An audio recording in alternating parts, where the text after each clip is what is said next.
Bonjour à vous et à moi-même. C'est Aïssatou qui parle, Mélodie de vie. J'ai un texte que j'ai écrit il y a quelque temps. Je me suis dit qu'il est peut-être temps de le diffuser. Et je verrai encore sous quel format, mais bon, première étape, c'est l'enregistrer. Voilà, je commence la lecture. Note aux éveillés, ou plutôt aux personnes nouvellement éveillées. Ça, c'est le titre. J'utilise ces termes avec précaution et un peu d'ironie, car j'ai entendu un peu de tout, d'où ce texte qui a essentiellement pour but de rassurer et démystifier. Nous ou vous, je me sens concernée et je vais le relire moi-même si je me sens glissée vers le doute. Alors, vous êtes éveillé. Un article ou une vidéo vous donne des critères 1, 2, 3, 4 qui prouvent que vous êtes éveillé.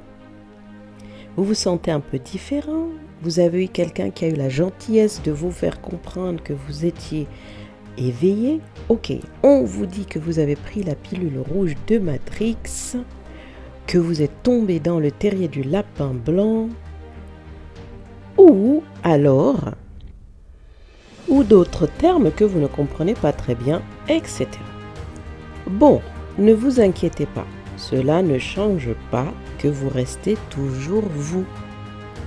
Soyez attentifs, avec surtout le cœur ouvert, mais pas trop l'esprit ouvert.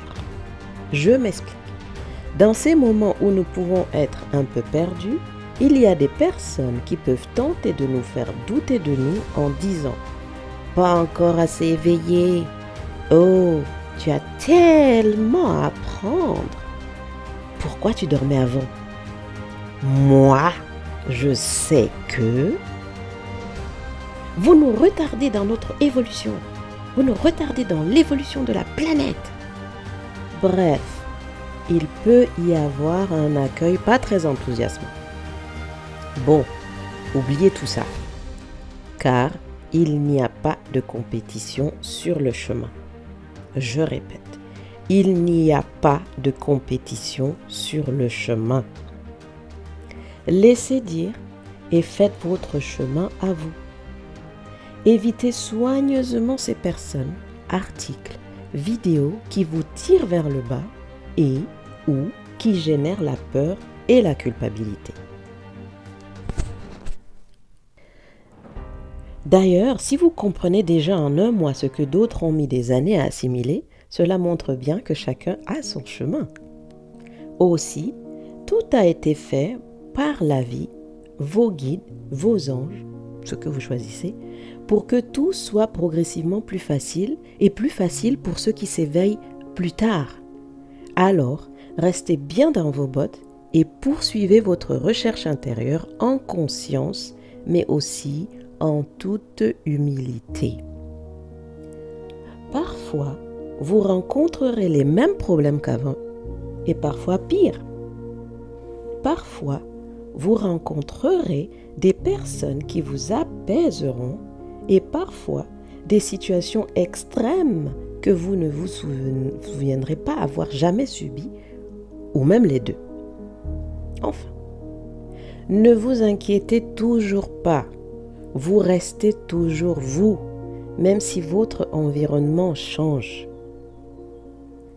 Vous avez l'impression parfois de vivre un bouleversement intérieur curieux et vous vous sentez souvent perdu.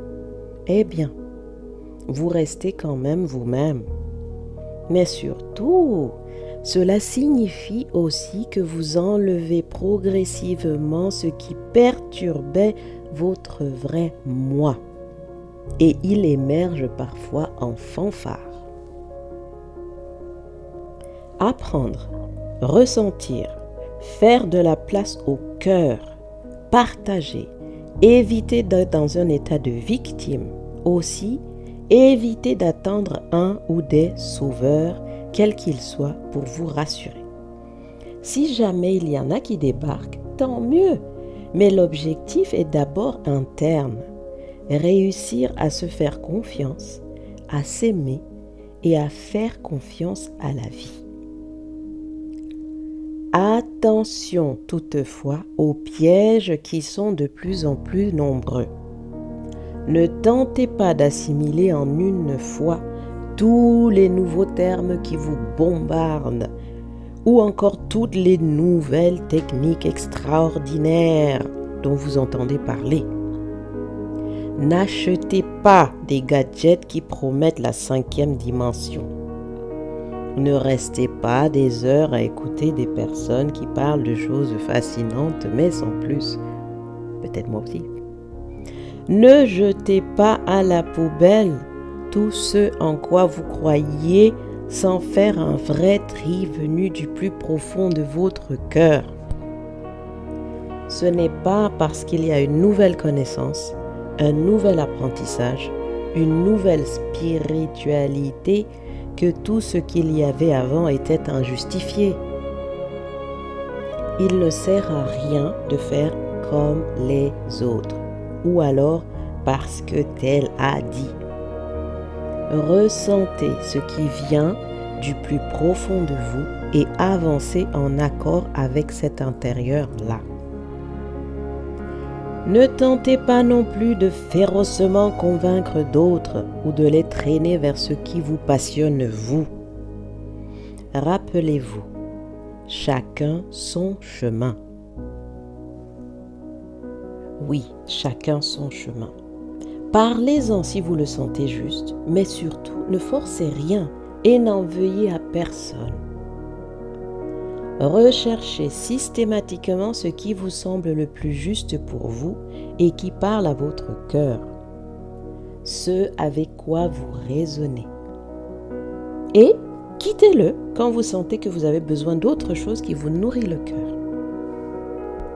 En fin de compte, c'est vous qui avez choisi d'entamer ce chemin et chaque être humain, et même d'autres règnes d'ailleurs, est sur le sien. Chaque être humain est sur le sien de chemin. Alors, et les fine print, vous savez, ces petites écritures en fin de contrat qu'on lit à peine? Eh bien, il n'y a pas de retour en arrière. Car, quels que soient les obstacles et les réalisations extérieures et intérieures, nous retournerons vers qui nous sommes vraiment. Des êtres magnifiques de l'intérieur avant tout, qui rayonnons vers l'extérieur. Alors, soyons heureux, restons confiants quoi qu'il arrive.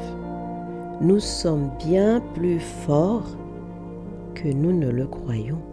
Et aussi, nous sommes souvent bien plus loin sur le chemin que nous ne le croyons. Retenons qu'il n'y a pas d'échec possible. Il n'y a pas d'échec possible.